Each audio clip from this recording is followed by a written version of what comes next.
સદભાવના mission class Baharpura ગોધરાની 14 વર્ષ પૂર્ણ કરી 15મા વર્ષે અદ્ભુત સફળતા પર કાર્યક્રમોનું આયોજન કરવામાં આવ્યું। પંચમહાલ જિલ્લાના પાટનગર ગોધરા શહેરમાં કેટલાક વર્ષોથી બહારપુરા સ્લમ વિસ્તારમાં શિક્ષણથી વંચિત એવા ગરીબ અને મધ્યમ વર્ગના બાળકોને શિક્ષણ 14 વર્ષથી 160 ઉપરાંત બાળકોને નામાંકિત શિક્ષક શ્રી ઇમરાન સાહેબ અદ્ભુત આપી રહ્યા છે। તેના સંચાલક લારા હોસ્પિટલના ખ્યાતનામ એવા ડોક્ટર સુજાત વલી સાહેબના નેતૃત્વમાં સદભાવના મિશન ક્લાસ બહારપુરા ગોધરામાં મફત શિક્ષણ કોચિંગ ક્લાસ સાંજે 6 કલાકે આપવામાં આવે છે। સદભાવના મિશન ક્લાસને 14 વર્ષ પૂર્ણ કરી 15મા વર્ષે અદ્ભુત પ્રવેશ કરવા પર એક નાનકડો કાર્યક્રમ રાખવામાં આવ્યો।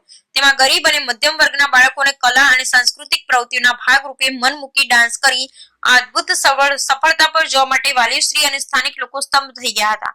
સદભાવના મિશન ક્લાસની જળહળી સફળતાની ઝલક જોવા માટે લોકોની ભીડ જામી હતી। સાથે તેમના ઉજ્જવળ ભવિષ્ય માટે શૈક્ષણિક કાર્ય અનેક પ્રવૃત્તિઓ સ્પર્ધાઓ પ્રવાસ અને કોમ્પિટિશન રાખવામાં આવે છે જેમાં તેમને અદ્ભુત સફળતા મળી છે। આ કાર્યક્રમ દરમિયાન દરેકને અલ્પહાર અને કેક આપી સદભાવના મિશન ક્લાસની સેવાકીય પ્રવૃત્તિથી પ્રેરાઈ શરૂઆત કરી હતી, જેને પગલે ક્લાસમાં આવતા તમામ બાળકોની મોઢા પર ખુશીઓ જોવા મળી હતી।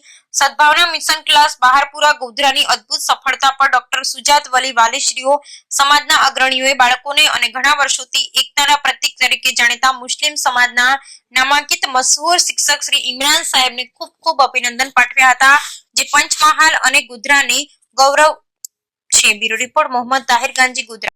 સદભાવના મિશન ક્લાસ બહારપુરા ગોધરાની સ્થાપના ડૉક્ટર સુજાત વલી સાહેબે કરવામાં આવી હતી। આજે 14 વર્ષ પૂર્ણ કરીને 15મા વર્ષમાં અમે પ્રવેશી રહ્યા છે। અમે સેલિબ્રેશન કરી રહ્યા છીએ। આજે બાળકો ખૂબ સુંદર રીતે તૈયાર કરીને આવ્યા છે।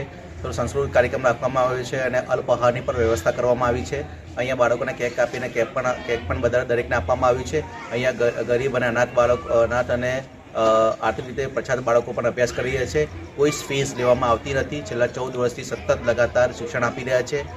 તમામ બાળકો, વાલીશ્રીઓ અને સ્થાનિક લોકોએ પણ ખૂબ ખૂબ અભિનંદન પાઠવ્યા છે અને આજે અમે સૌ કાર્ય કરી રહ્યા છે, સુંદર કાર્ય કરી રહ્યા છે। 160થી વધુ બાળકો અભ્યાસ કરી રહ્યા છે। અહીંયાથી ભણી ગણીને ઘણા લોકો આગળ વધી પોતાના જોબ કરી રહ્યા છે અને તમામ બાળકોએ પણ અભિનંદન પાઠવ્યા છે। વાલીશ્રીઓએ અને તમામ એના સ્થાનિક લોકોએ પણ અભિનંદન પાઠવ્યા છે।